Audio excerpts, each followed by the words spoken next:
हम लोग आज पढ़ने जा रहे हैं बच्चा पार्टी फ्रिक्शन। हम आगे बढ़ते हैं, फ्रिक्शन फोर्स को पढ़ना शुरू करते हैं।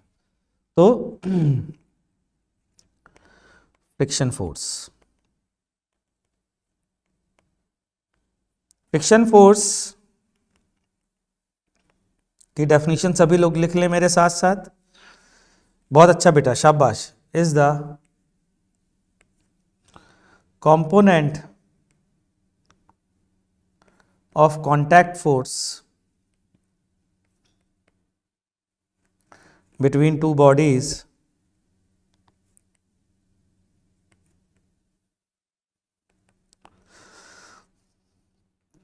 parallel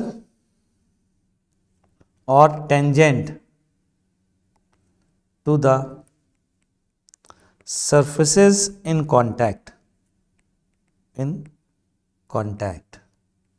ये है। सर सिंगेज से एनएससीपी हो जाएगा। सिंगेज में फ्रिक्शन की डेफिनेशन देख ले, अगर दी है तो हो जाएगा, नहीं दिए तो नहीं होगा। यही डेफिनेशन अगर दी है तो ठीक है। अच्छा, क्या मतलब है इसका? इसका मतलब ये है कि मान लीजिए ये दो बॉडी कांटेक्ट में है, ठीक। अब ये दो बॉडी कांटेक्ट में है तो दोनों एक दूसरे पर फोर्स लगाती हैं। हमने केवल नॉर्मल फोर्स पढ़ा है बच्चों, याद है? लेकिन एक्चुअल में ये नॉर्मल नहीं लगाती हैं। कोई ज़रूरी नहीं है कि नॉर्मल लगाएं। ये एक बॉडी अगर इस बॉडी पर इस तरफ फोर्स लगाती है, मान लीजिए बॉडी ए बॉडी बी पर इस तरफ फोर्स लगाती है, तो इसके दो कंपोनेंट कर लीजिए, एक नॉर्मल के अलोंग और एक टेंजेंट के अलोंग। जो नॉर्मल के अलोंग कंपोनेंट होता है इस कांटेक्ट फोर्स का, जैसे मैं अपने हाथ पर जब फोर्स लगाता हूँ ऐसे ऐसे, तो ये फोर्स क्या नॉर्मल ही लगता है क्या? कुछ थोड़ा सा दबा भी रहा हूँ, कुछ एंगल से भी ले जा रहा हूँ, है ना? तो इस रिजल्टेंट का, इस आर कांटेक्ट फोर्स का वो कंपोनेंट जो नॉर्मल्स के अलोंग है वो हम अभी तक पढ़ चुके हैं, दैट इज़ कॉल्ड नॉर्मल। और जो टेंजेंट के अलोंग है that is called friction. This is the definition of बच्चों फ्रिक्शन। ये है डेफिनीशन, इस बात का विशेष ध्यान रखिएगा, ठीक है। बाकी आप जो लोग बता रहे हैं वो डेफिनीशन नहीं है, वो प्रॉपर्टी है। फ्रिक्शन फोर्स की प्रॉपर्टी है, either it opposes the relative motion और it opposes the tendency of relative motion which is called impending motion, ठीक है। तो हम आगे बढ़ते हैं और फ्रिक्शन फोर्स की डेफिनेशन लिखने के बाद अब जरा हम समझने की कोशिश करते हैं कि फ्रिक्शन फोर्स का बिहेवियर कैसा होता है, ठीक है बच्चों। तो जरा देखते हैं फ्रिक्शन फोर्स का बिहेवियर। तो बिहेवियर ऑफ फ्रिक्शन फोर्स, ठीक, बिहेवियर देखते हैं कैसा होता है। जरा ध्यान दीजिएगा, ये एक ब्लॉक रखा है,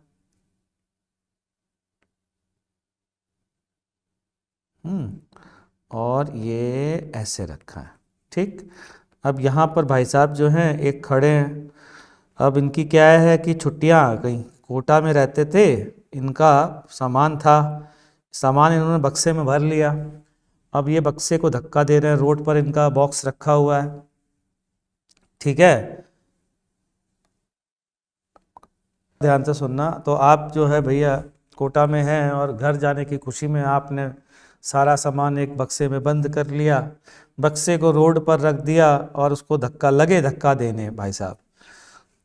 ये भाई साहब 3 बाल वाले भाई साहब हैं, इनके 3 बाल हैं, बालों की भारी कमी। धक्का दे रहे हैं, ये खिसक नहीं रहा अपनी जगह से, टस से मस नहीं हो रहा है। इन्होंने सामान बहुत रख रखा है इस बक्से में। अगर मैं फिजिक्स लगाऊं तो मैं बोलूँगा कि यार मैं फोर्स तो लगा रहा हूँ, हमारे गुरुजी ने पढ़ाया है कि अगर आप फोर्स लगा रहे हैं, अगर आप फोर्स लगा रहे हैं, आई एम, तो मैं कहाँ पर था, मैं वापस आता हूँ। ये बॉक्स है, इस पर ये धक्का लगा के पुश कर रहा है, ठीक।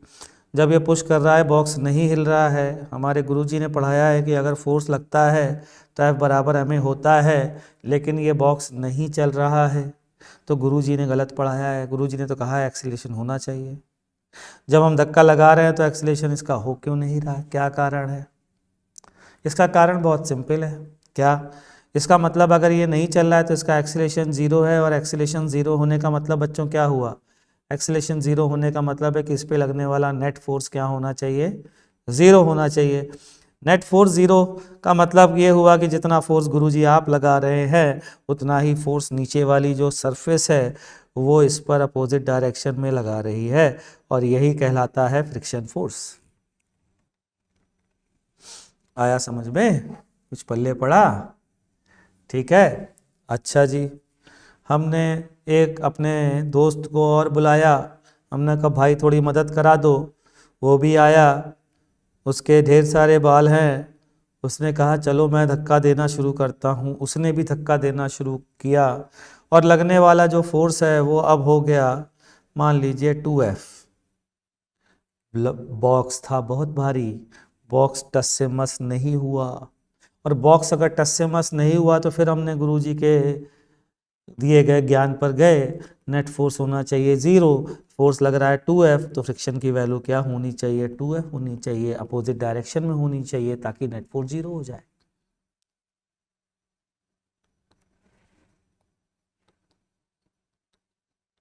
चैप्टर एंड होने के बाद लगानी चाहिए रोडो। जब ये घटना घटी तो वहाँ से एक और बंदा जा रहा था, उससे और मदद मांगी। हमने कहा भाई तुम तो लंबे भी हो, थोड़ा मदद करो। इसने कहा कर देते हैं, इसने भी मदद करी, और टोटल फोर्स हो गया 3F। बॉक्स टस से मस नहीं हुआ। हमें जो पढ़ाया गया था तो 3F हमने फोर्स लगाया, बॉक्स अपनी जगह से नहीं हिला। हमें गुरुजी ने पढ़ाया अगर एक्सीलरेशन 0 तो नेट फोर्स 0, हम लगा रहे हैं 3F, यानी कि फ्रिक्शन कैसा लग रहा है पीछे की ओर? 3F। एक छोटा लड़का वहाँ से दौड़ता हुआ जा रहा था, हमने कहा इधर आ जा बे, इधर आ जा, थोड़े से पैसे दे देंगे तुमको, थोड़ा धक्का दे दे। उसने धक्का लगाया, बॉक्स चल दिया। बॉक्स चल दिया। ये छोटा बच्चा जो था उसने कहा कि मुझे भूख लगी, मुझे जाना, भाग गया ये यहाँ से। लेकिन एक कमाल की बात सुनो, ब्लॉक चलता चला गया, चलता चला गया, चलता चला गया, चलता चला गया, चलता चला गया। अब वो बॉक्स नहीं रुका, अब वो बॉक्स नहीं रुका। ये एक आश्चर्यजनक बात देखने को मिली कि पहले तो बॉक्स जो है वो 3 आदमियों से चल नहीं रहा था। पहले तो ये बॉक्स 3 आदमियों से चल नहीं रहा था। एक छोटा बच्चा और आया, बॉक्स चलने लगा, और जब चलने लगा तो छोटा बच्चा भाग गया, लेकिन बॉक्स अभी भी चल रहा था, जबकि पहले तो बॉक्स चल ही नहीं पा रहा था। जब इस तरीके का बिहेवियर आया तो लोगों ने कहा यार कुछ तो झोल है, कुछ तो बड़ी घटना है, कोई तो बड़ी चीज है। तो फिर एक प्रॉपर एक्सपेरिमेंट किया जाए। तो प्रॉपर एक्सपेरिमेंट किया गया। क्या किया गया एक्सपेरिमेंट बच्चों? ये किया गया कि एक ब्लॉक पर फोर्स लगाया गया, एक ब्लॉक पर फोर्स लगाया गया, और फोर्स जो है वो टाइम के साथ बढ़ाया गया। जैसे जैसे टाइम बढ़ा वैसे वैसे फोर्स बढ़ा, और बाद में जा कर के देखा गया कि इस ब्लॉक का मोशन कैसा होता है। ठीक, बाद में देखा इस ब्लॉक का मोशन कैसा होता है। तो जब फोर्स को बढ़ाया टाइम के साथ, ठीक है, ध्यान से सुनना मेरी बात को, तो बड़ा अजीब सा फ्रिक्शन को ऑब्जर्व किया। फ्रिक्शन को ऑब्जर्व किया मतलब यहाँ साइंटिस्ट आए, उन्होंने फ्रिक्शन को कैलकुलेट किया कितना लग रहा है। फोर्स को 1 0 1 2 3 4 5 6 7 8 9 बढ़ाते चले जा रहे हैं, और फ्रिक्शन फोर्स कितना लग रहा है इसको एक मशीन से कैलकुलेट करते जा रहे हैं। शुरुआत में तो मशीन की भी ज़रूरत नहीं है जब वो रेस्ट पर था, क्योंकि जितना फोर्स आप लगाओगे उतना ही फ्रिक्शन होगा। खैर, ये है फ्रिक्शन, ये है आप फोर्स लगा रहे हो। स्टार्टिंग में बच्चों जितना आप फोर्स लगा रहे हो उतना ही फ्रिक्शन है। मतलब आपने लगाया 1 न्यूटन तो फ्रिक्शन भी लगा 1 न्यूटन। ठीक, फिर आपने लगाया 2 न्यूटन, फ्रिक्शन भी लगा 2 न्यूटन। आपने लगाया 3 न्यूटन, फ्रिक्शन भी लगा 3 न्यूटन, और ग्राफ कुछ इस तरीके से चलता रहा। सडनली आप फोर्स बढ़ाते चले गए लेकिन फ्रिक्शन बढ़ना बंद हो गया।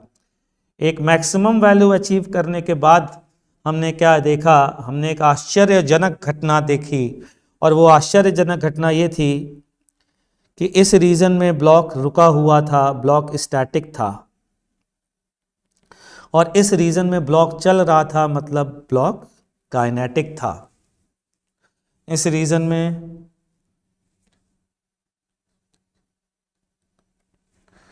रीजन में ब्लॉक स्टैटिक था, मतलब रुका हुआ था, और उस रीजन में जो ग्राफ ड्रॉ किया गया है, जब ब्लॉक ने चलना शुरू कर दिया गया है, जब ब्लॉक चलने लगा है, स्टार्ट हो गया है, वो ऊपर वाली कहानी से अगर जोड़ें तो छोटा बच्चा जब भाग गया था उस समय का फ्रिक्शन फोर्स का ग्राफ है। तो क्या इस ग्राफ से सीख मिलती है कि जिस समय ब्लॉक रुका हुआ था बच्चों, उस समय हम जितना फोर्स लगा रहे थे उतना ही फ्रिक्शन फोर्स लग रहा था, हम जितना फोर्स लगा रहे थे उतना ही फ्रिक्शन फोर्स लग रहा था। ये कौन सी आश्चर्य की बात है।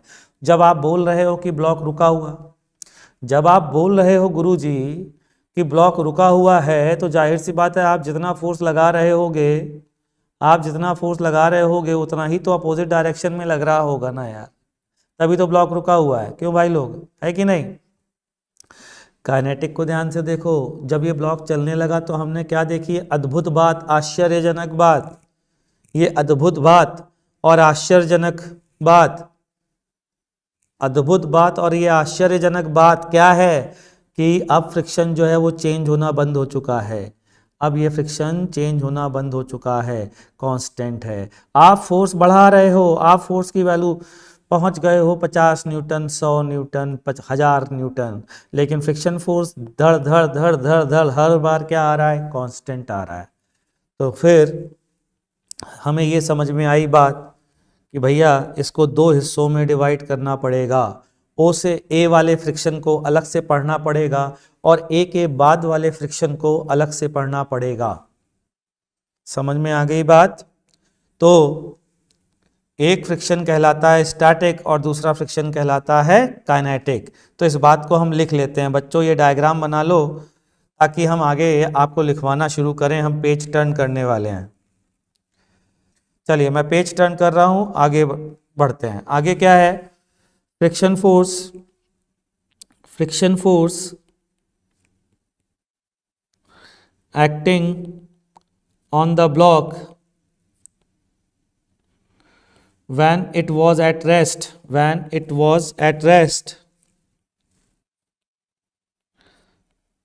is called, तो friction force acting on the block when it was at rest is called static friction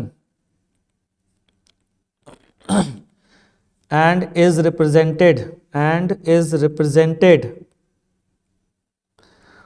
by OA in the graph। ठीक। दूसरा friction force acting on the block when there is no relative slipping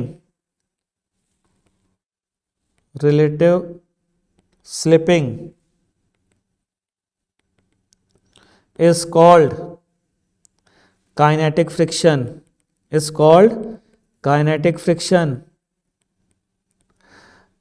which is represented by the graph, by the part after OA in the graph।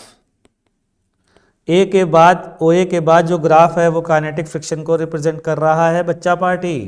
ठीक है। Leonardo da Vinci का नाम सुना है सभी लोगों ने? लियोनार्डो दा विंची सुना है नाम? अगर सुना है तो बहुत ही खतरनाक बात जान लीजिए, वो बंदा जो है बहुत खतरनाक था। उसने लॉज ऑफ फ्रिक्शन दिया है, आपको पता है, उसी ने लॉज ऑफ फ्रिक्शन दिए हैं। हम लोग जो फ्रिक्शन पढ़ने जा रहे हैं this is called macroscopic friction. Microscopic friction, microscopic level पे हम पढ़ने नहीं जा रहे। तो हम आज भी वो पढ़ने जा रहे हैं जो लियोनार्डो दा विंची ने दिया था। हेलीकॉप्टर डिजाइन क्या होता है बे? Mona Lisa helicopter design. अच्छा, ये सब बताना चाह रहे हो, ये सब लियोनार्डो दा विंची ने दिया। बहुत ग्रेटेस्ट आदमी था, बहुत ज़्यादा, केवल आर्टिस्ट नहीं था। तो लॉज ऑफ फ्रिक्शन जरा देखिएगा लियोनार्डो दा विंची ने क्या दिए हैं हमारे काम के, वो जरा ध्यान से सुनिएगा। वो आर्टिस्ट तो था ही था, साइंटिस्ट भी था भैया। लॉज ऑफ फ्रिक्शन,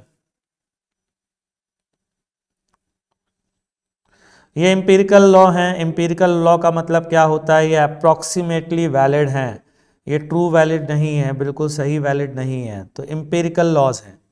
ठीक है, ये न्यूटन ने नहीं दिया था बाबू, हर चीज़ न्यूटन ने नहीं दी है ना। ऐसा फील आता है कि हर चीज़ न्यूटन को देनी चाहिए थी, क्यों नहीं दी नालायक ने, पता नहीं क्यों नहीं दी यार। तो सबसे पहले हम पढ़ने जा रहे हैं लॉज ऑफ फ्रिक्शन में लॉज ऑफ स्टैटिक फ्रिक्शन, और फिर पढ़ेंगे लॉज ऑफ काइनेटिक फ्रिक्शन। ठीक, तो laws of static friction, laws of static friction बच्चा पार्टी, दो लॉ होते हैं तभी लॉज लिखा है। Number 1 static friction force, static friction force does not depend on area of contact, area of contact पर डिपेंड नहीं करता। सर स्लिपिंग क्या होता है बता दीजिए। स्लिपिंग मैंने वर्ड यूज ही नहीं किया है, मैंने यूज किया है relative motion between surfaces in contact. Slipping word use ही नहीं कर रहा हूं। 3 लॉ होता तो लॉजेस लिखते अच्छा ठीक है। दूसरा static friction force does not depend on area of contact, मतलब छोटा एरिया बड़ा एरिया नहीं डिपेंड करता है। ये जो बक्सा आपको दिख रहा था इसका एरिया छोटा होता है एरिया बड़ा होता है, इस बात पर फ्रिक्शन फोर्स डिपेंड नहीं करता। समझ में आ गई बात? तो एरिया चेंज करने से फ्रिक्शन फोर्स चेंज नहीं होता। ठीक, दूसरा क्या है? Maximum value, maximum kinetic friction is present when there is no relative slipping. नहीं, जब काइनेटिक फ्रिक्शन होता है तो रिलेटिव स्लिपिंग होती है। अच्छा मैंने गलत लिखवा दिया है। ओहो, friction acting on the block. Okay okay okay, मैं सही करता हूँ। Friction acting on the block when there is relative slipping, when there is relative slipping. Okay, relative motion लिख देता हूँ यहाँ, इस कारण से बच्चा परेशान हो रहा है। सही कह रहे हो। वैन देयर इज, मैं इसको सही कर देता हूँ बच्चों, when there is relative motion between points of contact, इसीलिए बच्चा कह रहा था पॉइंट्स ऑफ कॉन्टैक्ट, इसको यूं लिख लो। ठीक है, इज कॉल्ड काइनेटिक फ्रिक्शन। हाँ, तो हम वापस आ जाते हैं हम जहाँ पर थे। ठीक है बच्चा, तो नॉर्मल के प्रोपोर्शनल होती है, नॉर्मल के प्रोपोर्शनल होता है सेकंड लॉ। तो जितना ज़्यादा सामान भर के रख दोगे उतना ही ज़्यादा मुश्किल होगा चलाना। हो तो देखा ही होगा यार, बक्सा जितना भारी उसको सरकाना, उसको शिफ्ट करना उतना ही मुश्किल हो जाता है कि नहीं हो जाता है। तो सेकंड है maximum value of static friction force is proportional to the normal contact force. ठीक, क्लियर? दैट मीन्स इसका मीनिंग ये है कि, ध्यान दीजिएगा, ये एक ब्लॉक है, आप इस पर फोर्स आप लगा रहे हो F, ब्लॉक नहीं चल रहा है, ये नॉर्मल कॉन्टैक्ट फोर्स की वैल्यू N है, तो इस पे लगने वाला जो फ्रिक्शन फोर्स है अगर वो स्टैटिक है तो फ्रिक्शन फोर्स की वैल्यू, ध्यान से सुनना, म्यू N के प्रोपोर्शनल टू N नहीं है। फ्रिक्शन, मैक्सिमम फ्रिक्शन फोर्स की वैल्यू N के प्रोपोर्शनल है, ये बात का ध्यान रखिएगा। फ्रिक्शन फोर्स की वैल्यू N के प्रोपोर्शनल नहीं है in case of static friction force. Maximum friction force की वैल्यू N के प्रोपोर्शनल है। मैक्सिमम का मतलब, मैक्सिमम का मतलब जिस समय ब्लॉक चलने वाला होगा, मैक्सिमम का मतलब ये वैल्यू है। मैक्सिमम का लिख देता हूँ, ये है maximum, Fs max, Fs max, ये वाली वैल्यू। ठीक, और ये वाली वैल्यू है का F काइनेटिक, Fk। ठीक बच्चों, चलिए अब आगे बढ़ते हैं। हाँ, तो Fs, इसको Fs लिख देता हूँ, स्टैटिक फ्रिक्शन की maximum value proportional to N है। तो Fs equals to, Fs max equals to constant times N. This constant is represented as mu s, और म्यू एस की वैल्यू को नाम दिया जाता है coefficient of static friction, coefficient of static friction बच्चों। हाँ, इससे ज़्यादा फ्रिक्शन फोर्स, स्टैटिक वाला फ्रिक्शन फोर्स इससे ज़्यादा नहीं लग सकता। ये है इसका मीनिंग बच्चा पार्टी, समझ में आया? हम्म।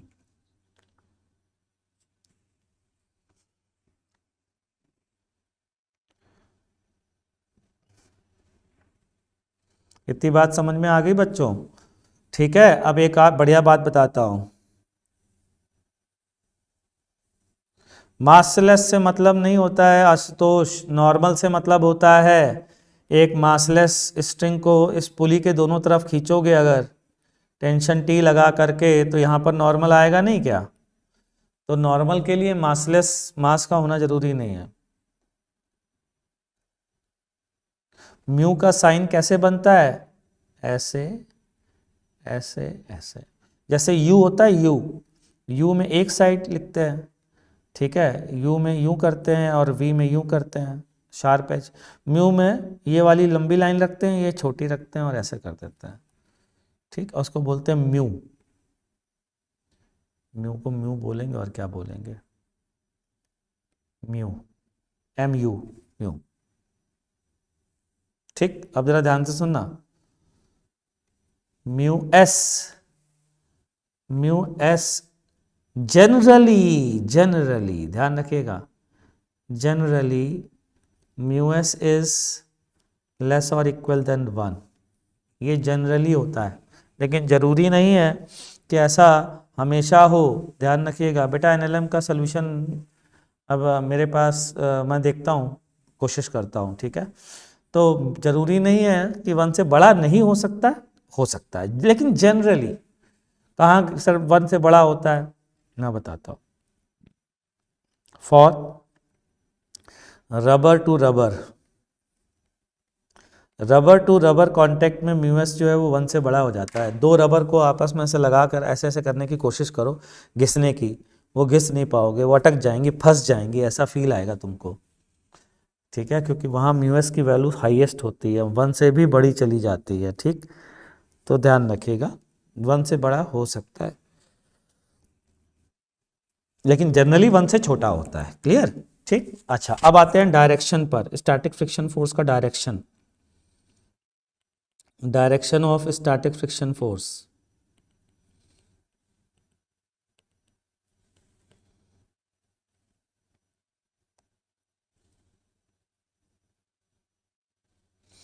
प्री बोर्ड्स इंपॉर्टेंट हैं, हाँ हैं, ठीक। तो लिखें जरा इसको, फिर समझाता हूँ, बहुत इंपॉर्टेंट है, ध्यान रखिएगा। एनसीईआरटी में बहुत प्यार से समझाया गया है और एक वर्ड का यूज़ किया गया है जो जेईई एडवांस में यूज़ हो सकता है, एनएसईपी में भी यूज़ हो सकता है, आईएनपीएचओ में भी यूज़ हो सकता है। क्या है पहले लिखेंगे आप, तब समझेंगे। Static friction appears when there is a tendency of relative slipping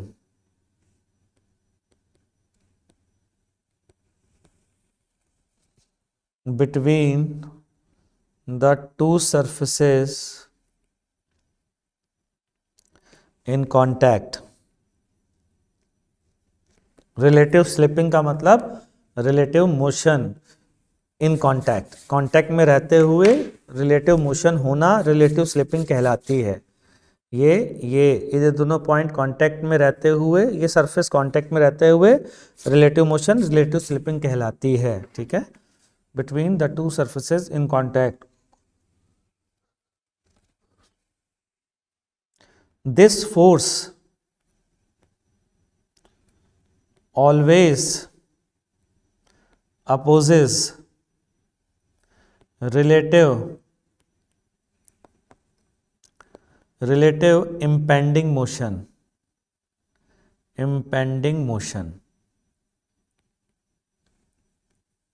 now what do we mean by impending motion?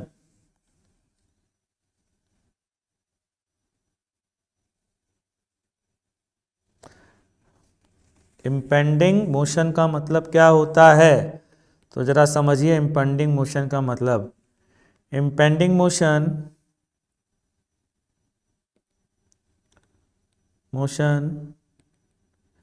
Is the motion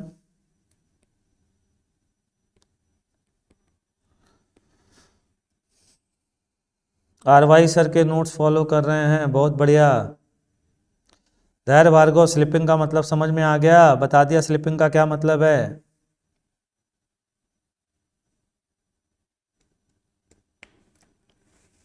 जल्दी बताइए तब मैं आगे बढ़ूं, वरना स्लिपिंग को और समझाऊं।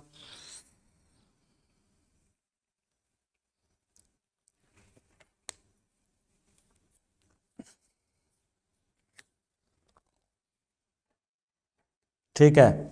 Impending motion is the motion that could take place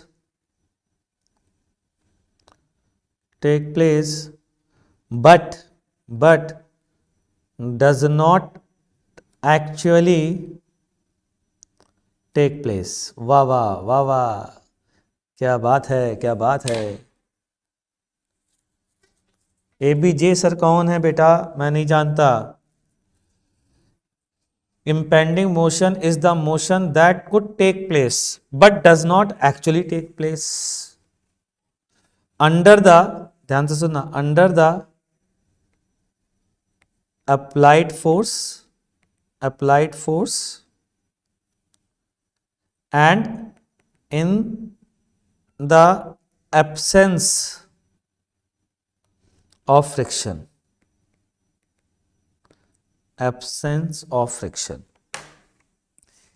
हाँ, समझ में कहाँ से आएगी? अभी पूरा स्टेटमेंट तो लिखा ही नहीं है। अब समझो, impending motion is the motion that could take place but does not actually take place under the applied force and in the absence of friction। देखना जरा, मतलब थोड़ा ढंग से समझाता हूं,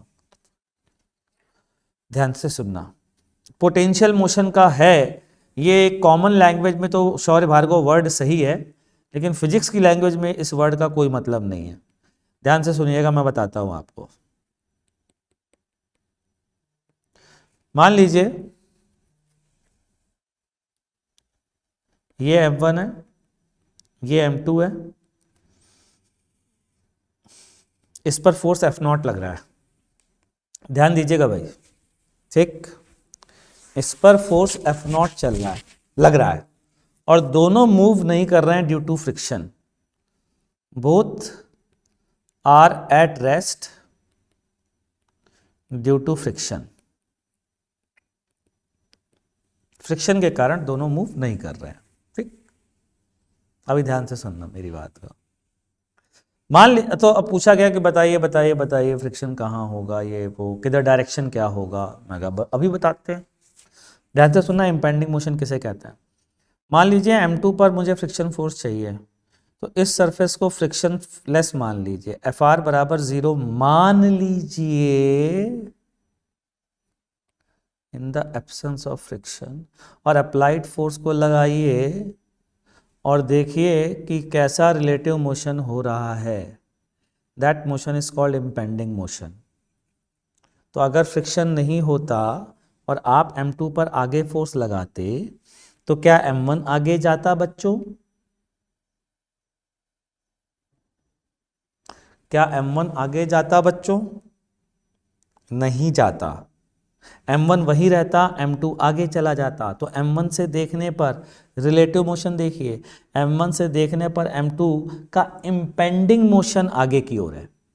तो फ्रिक्शन फोर्स किधर लगेगा बच्चा पार्टी? पीछे की ओर, M2 पर। अब न्यूटन्स थर्ड लॉ आता है न्यूटन्स थर्ड लॉ क्या होता है? दो body equal and opposite force लगाते हैं, तो अगर M1 ने फ्रिक्शन फोर्स M2 पर Fr पीछे लगाया, तो M2 M1 पर Fr आगे लगाएगा कि नहीं लगाएगा? अब जरा ये वाली सरफेस पे फ्रिक्शन की बात करते हैं बच्चों। ये बताइए, जब ये वाली सरफेस पे फ्रिक्शन निकालना है तो क्या मानना होगा? फ्रिक्शनलेस। इस सरफेस को, सबको नहीं बे, जिस पर फ्रिक्शन निकालना है उस सरफेस को फ्रिक्शनलेस मान लीजिए। और जो बाकी के अप्लाइड फोर्स हैं वो लगा दीजिए। m1 पर ऊपर वाली सरफेस से जो फ्रिक्शन फोर्स लग रहा था वो अप्लाइड फोर्स है, ठीक। अब जो मोशन होगा वो इंपेंडिंग मोशन कहलाएगा, तो ये ब्लॉक आगे जाएगा। कब? अगर फ्रिक्शन ना होता और अप्लाइड फोर्स होता, ठीक, तो फ्रिक्शन इंपेंडिंग मोशन का अपोज करेगा। तो किधर लगेगा बच्चा party?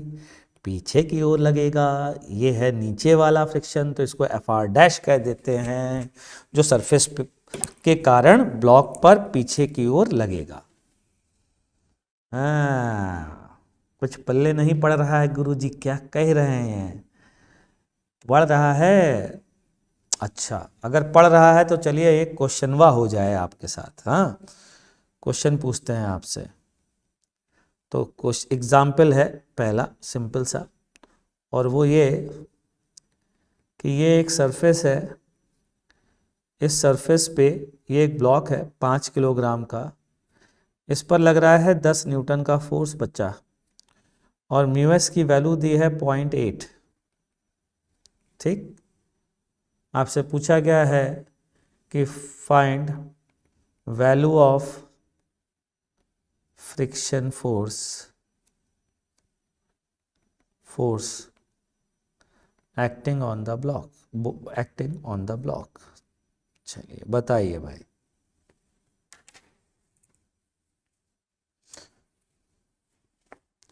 Find the value of friction force acting on the block.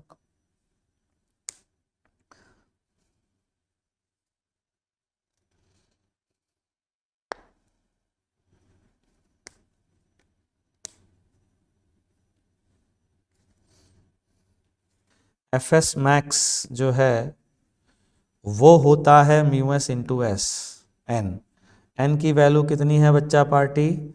N की वैल्यू है 50 न्यूटन के बराबर, तो 0.8 इंटू 50, ये आ गया 40 न्यूटन, ठीक है। अच्छा, एक बात और बताता हूँ आपको बड़ी मज़ेदार, और वो ये सब लोग कह रहे हैं सेल्फ एडजस्टिंग। अरे भैया, कांटेक्ट फोर्स ही सेल्फ एडजस्टिंग होता है यार। कांटेक्ट फोर्स रिक्वायरमेंट के हिसाब से लगता है, नॉर्मल फोर्स सेल्फ एडजस्टिंग नहीं था क्या? अरे दीवार को टूटने से बचाने के लिए जितना फोर्स लगाना पड़ेगा उतना दीवार नॉर्मल कांटेक्ट फोर्स नहीं होगा। आप 50 लगा दोगे तो 50 नहीं लगाएगा, आप 100 लगा दोगे तो 100 नहीं लगेगा दीवार से, आप 1000 लगा दोगे तो दीवार से 1000 नहीं लगेगा अगर नहीं टूटेगी तो नॉर्मल कांटेक्ट फोर्स भी तो सेल्फ एडजस्टिंग था, फ्रिक्शन ही क्यों है? बेटा FS मैक्स की वैल्यू है 40 न्यूटन, याद करिए मैक्सिमम फ्रिक्शन फोर्स की, और जब तक मैक्सिमम फ्रिक्शन फोर्स नहीं लगता है तब तक friction force static applied force के बराबर होता है। मतलब फ्रिक्शन फोर्स की वैल्यू जो है ना वो म्यूएस एन के बराबर होती है या उससे छोटी होती है। चूंकि मैक्सिमम फोर्स लग रहा है 40 और आप लगा कितना रहे हो 10, अगर आप लगा रहे हो बच्चा 10 और आप कह रहे हो फ्रिक्शन लगा 40, तो ये तो बहुत मज़ेदार बात हो गई, ये ब्लॉक पीछे की ओर अपने आप भागेगा। फिर तो बहुत बढ़िया, ब्लॉक रखा भाग गया, किसके कारण? कि फ्रिक्शन के कारण। लेकिन ऐसा तो नहीं है, तो 10 न्यूटन लगाया है आपने, मैक्सिमम फ्रिक्शन फोर्स की जरूरत ही नहीं है, इसको रोकने के लिए कितना फोर्स चाहिए? केवल 10 न्यूटन, इसलिए 10 ही लगेगा। समझ में आ गई बच्चों बात? काइनेटिक फ्रिक्शन फोर्स की वैल्यू पता होती है, सेल्फ एडजस्टिंग का कोई मतलब नहीं होता है बच्चा, एक्चुअल में मतलब होता है नोन फोर्स और unknown force. Kinetic force known force होता है, maximum friction static friction force known force होता है, लेकिन static friction force unknown force होता है, नॉर्मल अननोन फोर्स होता है। क्या मीनिंग है थोड़ी देर में बताऊंगा, पहले एक क्वेश्चन ट्राई करो, चलो फटाफट जल्दी से। क्वेश्चनवा है ये आप लोगों से कि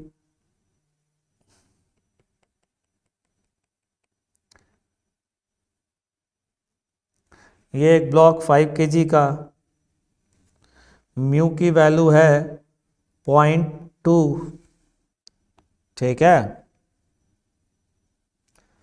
और यहाँ पर एक फोर्स लगाया जा रहा है हॉरिजॉन्टल से 37 डिग्री पर F। क्वेश्चन पूछा गया है find minimum value of F, sorry F capital है, to move the block, to move the block, block को मूव करने के लिए बच्चा पार्टी कितना मिनिमम फोर्स चाहिए कैलकुलेट करके बताइए, फटाफट शुरू हो जाइए। चलिए देखते हैं। अच्छा सभी लोग ध्यान से देखिए, ये 5 kg, ठीक। अच्छा यहाँ पर F लग रहा है 37 डिग्री एंगल पर, ठीक। अच्छा इसके दो कंपोनेंट बच्चों कर लिए, F cos 37 और F sin 37, ये कर लिया, ठीक। अच्छा इसके अलावा नीचे की ओर 50 न्यूटन इसका वेट हो जाएगा बच्चों। ये है नॉर्मल और ये है फ्रिक्शन, ये है फ्रिक्शन, ठीक। कोई बात नहीं, कोई बात नहीं। अभी इजी का चलते चलते चलते चलते एकदम से बेटा खड़ाक से तुम्हें समझ में आ जाएगा सार्थक बाबू कि ये क्या हो गया, ये तो हमें पता ही नहीं था, है ना। इसलिए इजी में ही छुपा रहता है बहुत इंपॉर्टेंट चीज़ें जो हम मिस कर जाते हैं बेटा। फिलहाल तो इसको जस्ट चलने के लिए एन की वैल्यू तो पहली बात वर्टिकल डायरेक्शन में इक्विलिब्रियम है, F sin 37 प्लस 50 न्यूटन होनी चाहिए, और हॉरिजॉन्टल डायरेक्शन में मैक्सिमम फ्रिक्शन फोर्स लग रहा है तो 0.2 इंटू एन, एन की वैल्यू है F sin 37 मतलब 3F/5, ठीक, प्लस 50 न्यूटन, ये है एन की वैल्यू, इंटू म्यूएस कर दिया, बराबर F cos 37 मतलब 4F/5। तो ये कितना आया बच्चा, ये आया 0.6F/5 प्लस 5-10, यही तो आएगा बच्चों, बराबर 4F/5। ये वैल्यू बच्चों आ रही है, यहाँ से अगर सॉल्व करते हैं तो ये आती है 3.4F/5 बराबर 10। तो F की वैल्यू आ रही है बच्चा पार्टी 50/3.4 न्यूटन, या फिर इसी को इस फॉर्म में लिखा गया है 500/34 या 250/17 न्यूटन। ये आंसर है, देख लीजिए। कई लोगों ने जो गलती की है वो पता है क्या गलती की है, इन लोगों ने गलती ये की है कि जल्दीबाजी में नॉर्मल की वैल्यू 50 ले ली है, 50 ले ली है। ऐसे बहुत सारे लोग हैं जिन्होंने सेकंड स्टेप में इक्वेट कैसे किया, सेकंड इक्वेशन में इक्वेट ऐसे किया कि इसको अगर चलना है तो F cos 37 को जस्ट फ्रिक्शन से बड़ा होना चाहिए, जस्ट बड़ा का मतलब है लगभग बराबर होना चाहिए, तो बराबर कर दिया। ठीक है बच्चों, गलती समझ में आ गई है।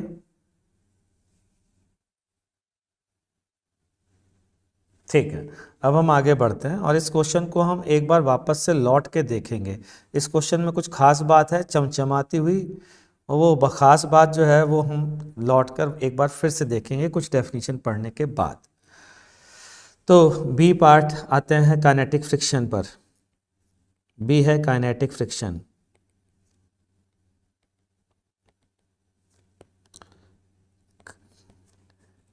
इट इज़ अ, किसके बारे में लिखिए, it is a constant force. भाई एक बात जान लीजिए, मैं यहाँ पर YouTube स्टाइल में हाई फाई क्वेश्चन करा करके भागने वाला इंसान नहीं हूँ। मैं पहले आपको बेसिक पढ़ाऊँगा, जब आपको बेसिक समझ में आ जाएगा तो आपको बेहतर क्वेश्चन बताऊँगा। सर आप इतना क्यों बेसिक बेसिक चिल्लाते हैं, क्योंकि इसी बेसिक से टॉप 10 में रैंक आई है, टॉप 20 में रैंक आई है, NSEP आया है, गोल्ड मेडल आया है, इसी से सब कुछ आया है। लोग पता नहीं क्यों कहाँ करते हैं। आप चाहें तो किसी भी टॉपर का इंटरव्यू देख लीजिएगा, खासकर जो मेरे से पढ़ा है उसके फिजिक्स के बारे में बात सुन लीजिएगा, क्या बोलता है वो सिर्फ एक ही चीज़ बोलता है, सर के नोट्स तो सर की थ्योरी, सर के नोट्स सर की थ्योरी मोर देन सफिशिएंट है। तो प्लीज़ विश्वास रखिए, टीचर के क्वेश्चन कराने से कुछ नहीं होने वाला।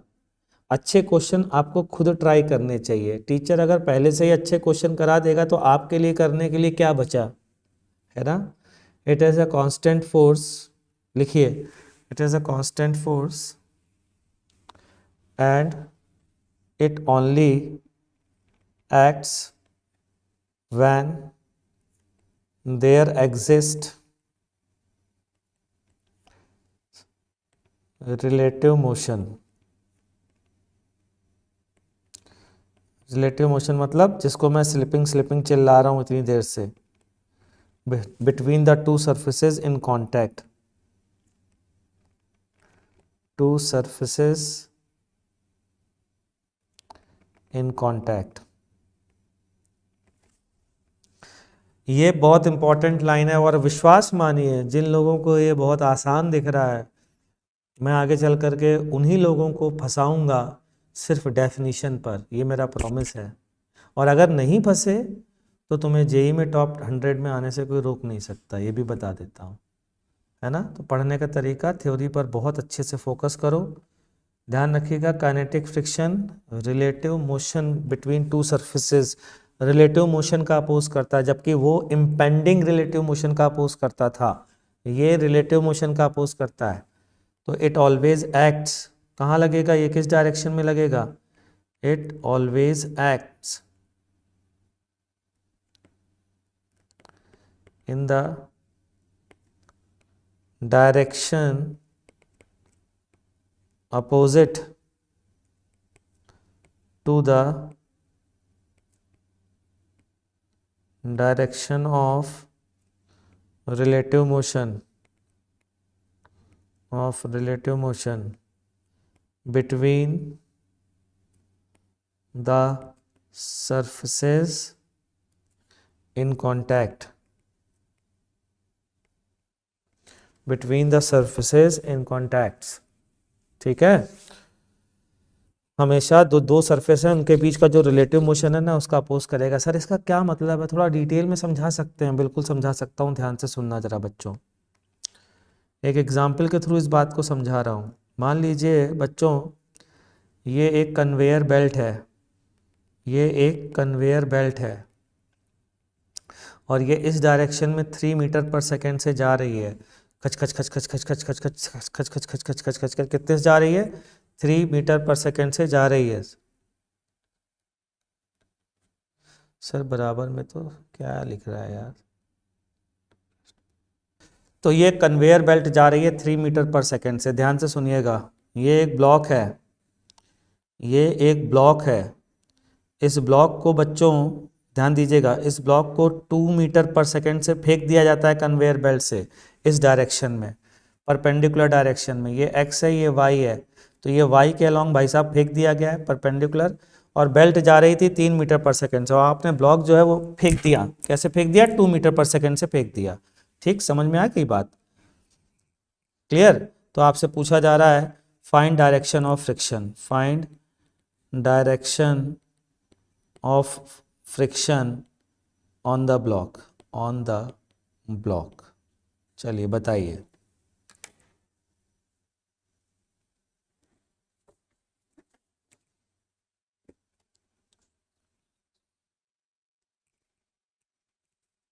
हाँ बेटा, पूरी फिजिक्स में थ्रू आउट वैलिड है ये चीज़।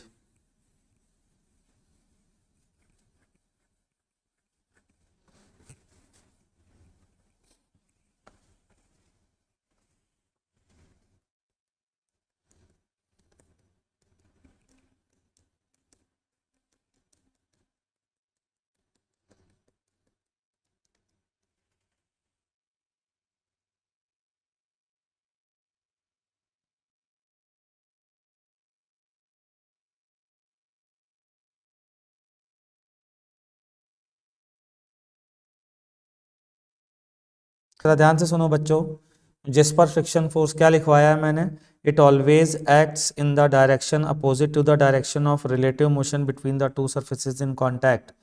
अब जरा एक काम करिए, रिलेटिव मोशन चैप्टर पढ़ा है कि पढ़ा है, रिलेटिव मोशन से रिलेटिव वेलोसिटी निकालिए पहले। तो जब हम रिलेटिव वेलोसिटी बच्चों निकालेंगे तो ज़रा ध्यान से सुनिए, बेल्ट के फ्रेम में जाएंगे, इन बेल्ट फ्रेम, इन बेल्ट फ्रेम, बेल्ट के फ्रेम में गए, तो बेल्ट के फ्रेम में जाने पर बेल्ट की वेलोसिटी का उल्टा करके जोड़ेंगे, ये 3 होगा ये 2 मीटर पर सेकेंड होगा, होगा कि नहीं होगा? अरे होगा ना भैया। तो इसकी रिजल्टेंट वेलोसिटी बेल्ट के फ्रेम में कुछ इस डायरेक्शन में होगी, और जहाँ पर ये थीटा होगा, टेन थीटा की वैल्यू होगी 2/3 के बराबर। तो इस रिलेटिव वेलोसिटी का अपोज होगा, तो फ्रिक्शन का डायरेक्शन इधर लगेगा। कितना? इसको एग्जैक्टली साउथ ईस्ट कहा भी नहीं जा सकता है, इसको बोला जाएगा at an angle of theta from east towards south, या फिर एक्स वाई एक्सिस के टर्म में भी इसको बोला जा सकता है। तो बेल्ट के फ्रेम में जाएंगे और उसके बाद आंसर बोलेंगे। क्यों? क्योंकि काइनेटिक फ्रिक्शन ऑलवेज अपोजेस कौन सा मोशन है बच्चों?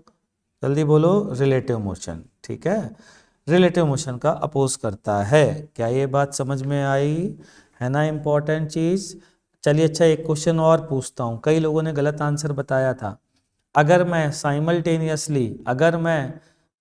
साइमल्टेनियसली बच्चों इस पर एक फोर्स भी लगा दूं 5 न्यूटन का इस साइड, चलिए अब बताइए फ्रिक्शन फोर्स का डायरेक्शन क्या होगा इस नए केस में। नए केस का डायग्राम जो है वो बना लेंगे बाद में, पहले आप बताएं। अगर मैं साइमल्टेनियसली 5 न्यूटन का इधर फोर्स और लगा दूं एट द सेम इंस्टेंट, तो find the direction of friction at the same instant.